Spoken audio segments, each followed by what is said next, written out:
وزارة السياحة والآثار المصرية أعلنت عن استضافة الولايات المتحدة الأمريكية لمعرض أثري جديد عن الآثار الخارقة وكنوز مصر المغمورة تحت الماء.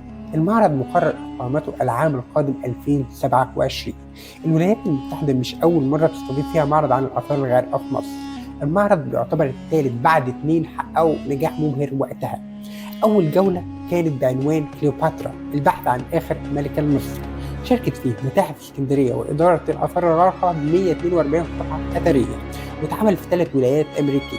بدأ في 2010 وانتهى في 2013.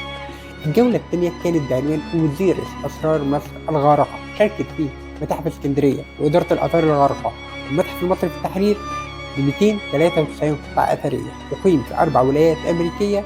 بدأ في 2018 وانتهى في 2021.